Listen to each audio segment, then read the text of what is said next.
Hi friends, welcome to my channel. তো মামনি চ্যানেলে সকল বন্ধুদেরকে স্বাগত জানাই। আশা করি সকলেই ভালো আছেন। তো আজ একটা একদম নতুন ইউনিক পাঙাশ মাছের রেসিপি নিয়ে চলে এলাম। এইভাবে মাছ রান্না করলে পাঙাশ মাছের যে একটা স্মেল থাকে সেটা কিন্তু আর থাকবে না। তো প্রথমেই দেখতে পেলেন কতগুলো 6 থেকে 8 পিস মাছ, পাঙাশ মাছ ভালোভাবে ধুয়ে লবণ, হলুদ আর লেবু মাখিয়ে প্রায় আধা ঘন্টা রেখে দিতে হবে। এরপর দেখুন সর্ষের তেল দিয়ে দিলাম। তেলটা বেশ ভালো মতো গরম হলে মাছের পিসগুলো দিয়ে দেব।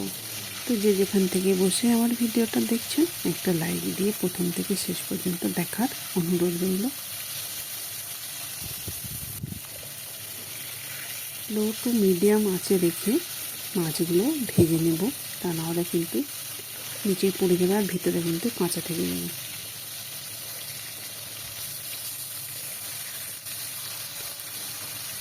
তো মাছগুলো আমি উল্টে দিলাম, ওপর দিকটা দিয়ে দিলাম। দুদিকটাই বেশ ভালো মতো ভাজা হয়ে গেলে আমি তুলে নেব।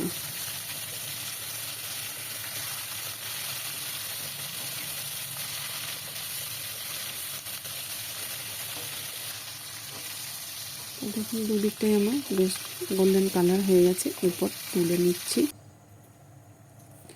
এরপর সেই তেলের মধ্যে দিয়ে দিলাম 1/2 চামচ কালো জিরে, পেঁয়াজ কুচি, একটা মিডিয়াম সাইজের পেঁয়াজ কুচিয়ে রেখেছিলাম দিয়ে দিলাম।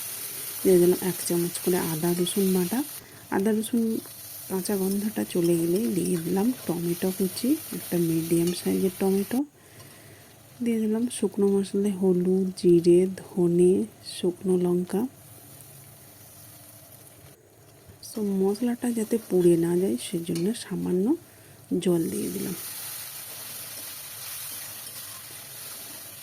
মিডিয়াম আঁচে রেখে মশলাটা বেশ ভালো মতো কষিয়ে নেব। দেখুন উপর থেকে তেল ভেসে উঠেছে, তার মানে মশলাটা আমার ভালো মতো কষানো হয়েছে।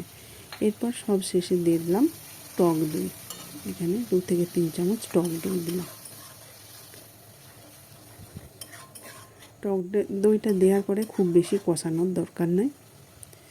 তারপরে দিয়ে দিলাম কাজু আর পোস্ত একসাথে বেটে রেখেছিলাম, সেটা দিয়ে দিলাম।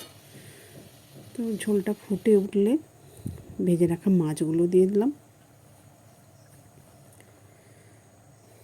ঢাকা দিয়ে 5 থেকে 7 মিনিট রেখে দেব।